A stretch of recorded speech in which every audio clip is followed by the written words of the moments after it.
ಮಕರ ರಾಶಿ. ಈ ಮಕರ ರಾಶಿಯವರಿಗೆ ಅದಾಗಲೇ ತತ್ತರಿಸ್ಬಿಟ್ಟಿದ್ದೀರಾ. ಎಳರಾಟ ಶನಿ. ಅಯ್ಯೋ, ಇನ್ನೂ ಎಷ್ಟು ವರ್ಷಗಳು ನಮಗೆ ಹತ್ತಿರಕ್ಕೆ ಬಂದ್ಬಿಟ್ಟಿದ್ದೀರಾ. 7 ವರ್ಷ 3 ತಿಂಗಳು ಈಗಾಗಲೇ ಕಳೀತಾ ಇದ್ದೀರಾ.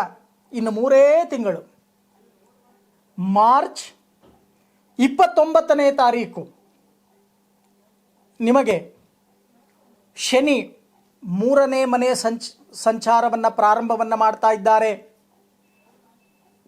ಜ್ಯೋತಿಷ್ಯ ಭಾಗದಲ್ಲಿ ಹೇಳುತ್ತೆ 3ನೇ ಮನೆ, 6ನೇ ಮನೆ, 11ನೇ ಮನೆಯಲ್ಲಿ ಶನಿ ಬೇಡ ಬೇಡ ಬೇಡ ಬೇಡ ಅಂದ್ರೂ ಸುಖ ಜೀವನ, ಐಶ್ವರ್ಯ, ಸುಖ, ಶಾಂತಿ, ನೆಮ್ಮದಿ ಎಲ್ಲವನ್ನು ಕೊಟ್ಟು ಕಾಪಾಡ್ತಾನಂತೆ, ಸಂತೋಷವನ್ನು ಕೂಡ ಕೊಡ್ತಾನಂತೆ.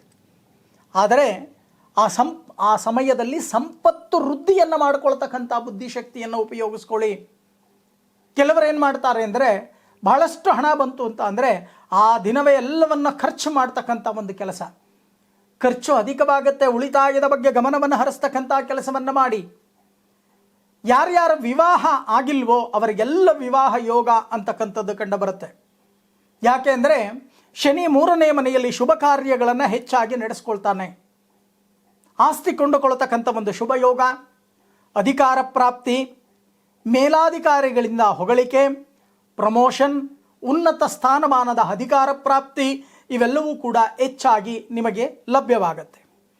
ಆದರೆ ನಿಮ್ಮ ರಾಶಿಯ ಪ್ರಕಾರ ನಾವು ನೋಡಿದಾಗ 6ನೇ ಮನೆಯಲ್ಲಿ ಗುರು ಅಂತಕ್ಕಂಥವರು ಇರ್ತಾರೆ. ಗುರು ಶಾಂತಿಯನ್ನು ಮಾಡ್ಕೊಳ್ತಕ್ಕಂಥದ್ದನ್ನು ಮರಿಬೇಡಿ.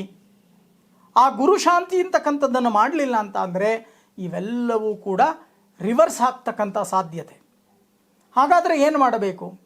ಸಾಧ್ಯವಾದರೆ ಗುರು ಶಾಂತಿ ಹೋಮವನ್ನು ಆಚರಣೆಯನ್ನು ಮಾಡಿ, ಅದರಲ್ಲಿ ಬರ್ತಕ್ಕಂಥ ರಕ್ಷೆಯನ್ನು ಪ್ರತಿನಿತ್ಯ ಹಣೆಯಲ್ಲಿ ಧರಿಸ್ಕೊಳ್ತಕ್ಕಂಥ ಕೆಲಸವನ್ನು ಮಾಡಿ, ಪ್ರತಿನಿತ್ಯ ಹನುಮಾನ್ ಚಾಲೀಸ ಪಾರಾಯಣವನ್ನು ಮಾಡ್ತಕ್ಕಂಥದ್ದು, ಪ್ರತಿ ಶನಿವಾರ ದಕ್ಷಿಣಾಭಿಮುಖವಾಗಿರ್ತಕ್ಕಂಥ ಆಂಜನೇಯನಿಗೆ ನಾಟಿ ತುಳಸಿಯನ್ನು ಅರ್ಪಣೆಯನ್ನು ಮಾಡಿ ದೀರ್ಘದಾಂಡ ನಮಸ್ಕಾರವನ್ನು ಮಾಡ್ತಕ್ಕಂಥ ಕೆಲಸವನ್ನು ಮಾಡಿ. ಆಗ ಬರ್ತಕ್ಕಂಥ ಕಷ್ಟ ಕಾರ್ಪಣ್ಯಗಳು ಕಮ್ಮಿಯಾಗಿ ಶುಭ ಫಲಗಳು ನಿಮಗೆ ಪ್ರಾಪ್ತಿಯಾಗುತ್ತೆ.